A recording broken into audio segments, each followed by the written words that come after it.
Kita lihat sekarang. Kita lihat ya sumber kebahagiaan sekarang. Bukan yang 3 tadi katanya Epikuros. Untuk sampai pada bahagia, kita kan harus senang. Sesuatu itu menyenangkan, pertama-tama syaratnya harus cocok dengan keinginan. Jadi keinginan nomor 1 dulu. Karepmu apa? Cita-citamu apa? Keinginanmu apa? Sumbernya bahagia dan senang dari situ. Kalau keinginan saja kamu tidak jelas, jangan mimpi bisa senang. Pinginmu itu apa sih? Tidak tahu ya Pak, saya pingin apa? Ya nggak mungkin kamu senang. Karena kesenangan itu ketika keinginanmu terpenuhi. Kalau keinginanmu terpenuhi, kamu senang. Kalau sudah senang, bahagia.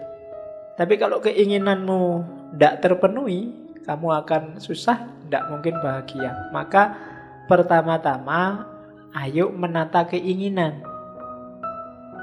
Kenapa ada orang kecewa, kenapa ada orang galau, kenapa ada orang putus asa, kenapa ada orang sumpek dalam hidupnya? Karena yang terjadi tidak cocok sama keinginannya.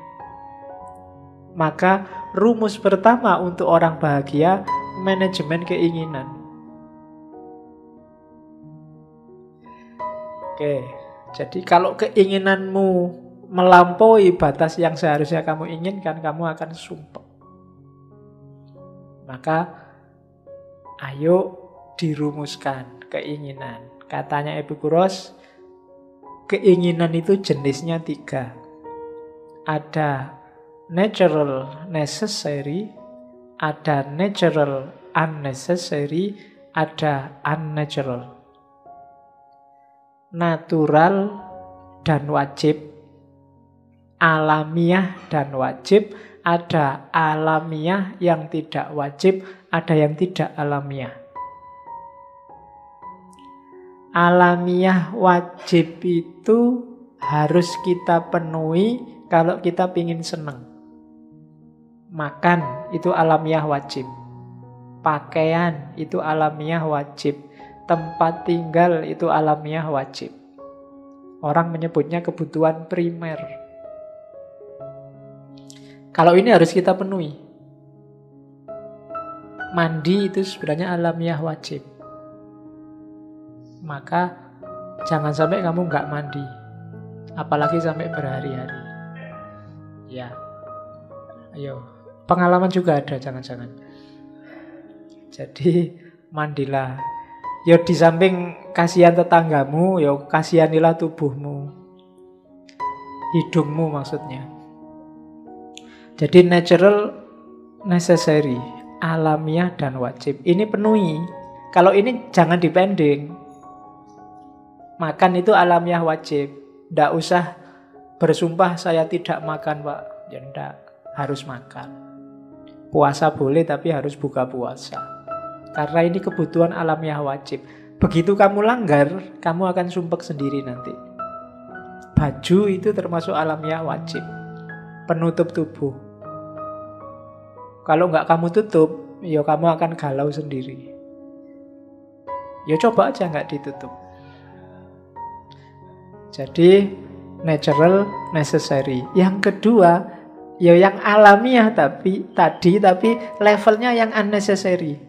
Unnecessary itu ya bahasa Indonesianya tidak wajib atau tidak sampai segitunya lah. Makan itu wajib, tapi makan yang mewah di restoran kelas tinggi itu unnecessary. Ya kalau levelmu nyampe ya dipenuhi aja, kalau nggak nyampe jangan dipaksa. Rumah itu, tempat tinggal itu natural. Setiap orang butuh naungan, butuh tempat tinggal. Tapi rumah mewah kelas apartemen itu unnecessary. Nggak harus begitu. Yang penting punya rumah, punya kos-kosan jelek juga nggak apa-apa.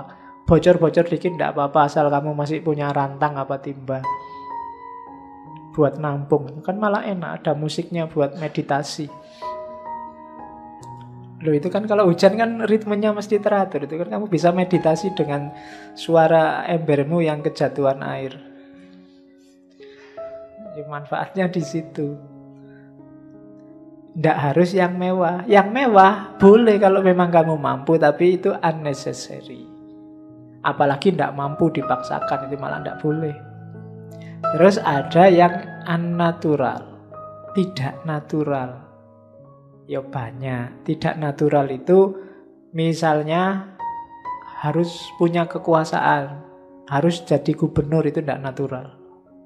Harus punya pacar cantik, tidak natural. Harus banyak yang tidak natural kalian. Jadi natural necessary, natural unnecessary, unnatural. Hati-hati dengan keinginan yang tidak natural. Kalau tidak penting banget, mending tidak usah. Pak, saya ingin terkenal sekali, Pak. Jangan. Terkenal itu nggak natural. Tapi saya ingin jadi artis, boleh. Tidak apa-apa. Tapi terkenalnya itu jangan jadi keinginan. Biasanya yang tidak natural ini sumber kekecewaan, sumber sumpek. Pak, saya ingin tersohor sekali, terkenal, semua orang ngerti saya gitu loh, Pak. Kelihatannya nyaman, tapi karena dia tidak natural, di titik tertentu dia akan jadi sumber masalah. Mending tidak ada orang kenal kamu mungkin. Itu yang sering bikin saya sumpek. Saya ada langganan angkringan itu sekarang sudah jarang tak datangi. Gara-gara yang angkring ngerti sekarang kalau saya dosen. Awalnya aku santai wae. Begitu ada mahasiswa datang, wah Pak Faiz, salaman cium tangan, salamat wis. Ya, kalau saya datang, wah ini Pak dosen, monggo Pak ngersakaken nopo, ndak enak, ndak natural sudah. Jadi unnatural, jangan dikira popularitas itu membahagiakan. Kekuasaan juga begitu. Jangan dikira kamu ngincer kekuasaan sampai mengorbankan banyak hal. Itu tidak natural. Kalau datang padamu nggak masalah, cuma tidak usah dikejar-kejar, dia unnatural. Nggak usah fokus ke situ maksudnya. Karena begitu dia kamu inginkan, dia akan jadi sumber kekecewaanmu.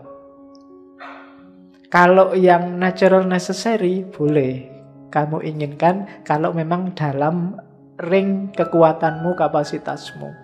Kalau yang natural necessary, harus kamu inginkan. Biar kamu tidak ketipu. Jadi penataan pertama itu. Ingatlah kategori-kategorinya. Jangan sampai kamu kebalik. Yang natural necessary dikorbankan untuk yang unnatural. Rumahnya dijual biar bisa sukses jadi lurah apa jadi camat. Nah itu unnatural unnatural disasar dengan mengorbankan yang natural necessary. Hasilnya bisa bunuh diri, bisa bikin stres luar biasa. Jangan dibalik. Jadi dahulukan yang memang primer. Yang sekunder, tersier ya tetap rankingnya belakangan. Oke. Yuk, punya pasangan ya, cuma harus cantik apa biasa-biasa saja, itu kan sekunder dan tersier belakangan. Yang penting laku dulu, baru nyari itu. Itu kan logikanya begitu. Jangan dibalik. Lah kalau kamu targetnya tinggi dulu, nyari yang putih, yang rambutnya panjang, ya tapi ra entuk-entuk. Padha wae itu, yang unnatural diuber sementara yang natural necessary ditinggal. Yang wajib sing penting kan ono. Nah, perkara kualitas belakangan. Ya. Oke, jadi contohnya begitu. Karena ada orang kan yang ngejar kualitas sampai umur sekian puluh tahun ndak nikah-nikah. Yang penting kuantitas. Kualitas kan bisa diatur belakangan.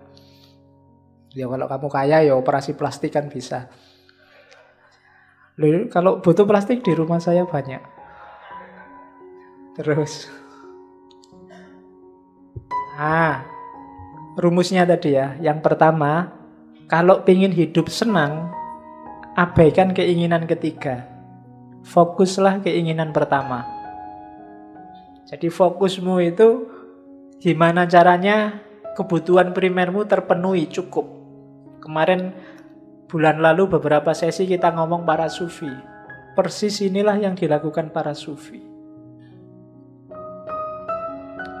Untuk dunia, kejarlah yang primer saja. Setelah itu ayo kita ngejar akhirat. Bahwa nanti yang nomor 2 sama nomor 3 datang, ya silahkan aja, cuma nggak jadi fokus lagi. Datang ya biar datang aja dan nggak terikat dengan itu. Nggak butuh kaya, nggak butuh terkenal, nggak butuh banyak yang suka, nggak penting. Tapi kalau itu datang, ya biar aja datang. Kita nggak terikat sama itu. Jadi untuk dunia, penuhi yang nomor 1 saja. Kalau yang nomor 2, itu rumus kedua. Kita boleh memenuhi keinginan kedua asal tidak kontraproduktif. Kontraproduktif itu kita pinginnya seneng malah sebaliknya. Jadi susah. Punya rumah saja cukup. Tapi karena kita mengejar rumah yang mewah, akhirnya kita utang. Begitu kita utang, ya benar kita punya rumah mewah, tapi tiap hari nggak bisa tidur. Mikir bayar utang. Itu namanya kontraproduktif, rumus kedua. Boleh sih kamu memimpikan level kedua, yang natural unnecessary, tapi hitunglah jangan sampai hasilnya justru sakit, bukan seneng. Kalau hasilnya malah sakit, itu berarti keliru. Wong tadi kita nyari seneng kok, biar bahagia. Logika ini mungkin boleh dipakai bagi perempuan-perempuan yang mau poligami, mau dipoligami. Istri 1 itu primer, cukup. Tapi istri 2, 3 itu unnecessary. Kalau hasilnya hanya sumpek, gegeran, galau, ya mending nggak usah. Itu namanya bunuh diri. Pakai rumusnya Epikuros loh ya. Jadi harus dihitung beneran. Mau nambah 1 lagi, tapi kok hasilnya tawuran tiap hari, sumpek aku. Berarti jangan. Kalau kamu nekat, itu namanya nggak jadi seneng, jadi sumpek. Jangan. Ya apa-apa kamu harus pinter ngitung ini. Kalau di Epikuros rumusnya jangan sampai menimbulkan sakit, itu aja kuncinya. Kalau menimbulkan sakit berarti enggak. Terus keinginan yang unnecessary, yang nomor 3 itu biasanya senengnya sebentar, tapi dalam jangka panjang akan melahirkan kecewa, tidak puas, tidak nyaman, bahkan kesehatan yang rusak. Ya kayak makanan mewah tadi, makan di restoran, junk food tiap hari. Sekarang enak, tapi dalam jangka panjang kesehatanmu jatuh. Terkenal, enak, tapi dalam jangka panjang mungkin kamu akan banyak kecewa, banyak disusahkan oleh keterkenalanmu. Karena kamu terkenal, terpaksa kemana-mana kamu mikir penampilan. Masa orang terkenal kok kayak gini, bajunya harus bagus dong, harus tampilnya enak dilihat dong, harus, malah mahal, malah menyusahkan. Sukses juga begitu. Sudah terlanjur kamu mengejar kesuksesan materi, begitu kaya luar biasa, ya kayak tadi kamu jadi sumpek sendiri. Melindungi hartamu, mengembangkan hartamu, muter modalmu, dan seterusnya. Harusnya orang hartanya lebih banyak itu kan lebih santai. Tapi dalam kenyataannya, yang hartanya lebih banyak, lebih capek, lebih sumpek.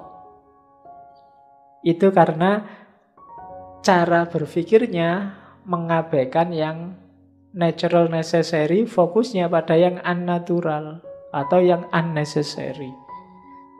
Jadi keinginannya harus ditata. Terus, ya, penataan itu tidak hanya memperhatikan sekarang, tapi juga jangka panjangnya. Jadi, tatalah keinginan. Kuncinya orang bahagia yang pertama. Dari keinginanmu yang beres, keinginanmu yang mudah dipenuhi, berarti segera kamu akan sampai pada kebahagiaan. Tapi kalau keinginanmu susah dipenuhi, ya masih lama bahagianya. Terus, setelah keinginanmu beres, sekarang baru kamu ngitung kesenangannya. Oke, Kayak tadi ya, kesenangan itu fitrah. Kamu nggak usah galau kalau, Pak saya itu kok pingin seneng terus ya Pak. Ya memang itu manusia, nggak ada manusia kok pingin susah. Kalau kamu bilangnya, Pak dalam hidup saya mau susah Pak. Oh itu, ya dibawa ke rumah sakit jiwa. Nggak ada orang yang kok cita-citanya susah. Itu fitrah.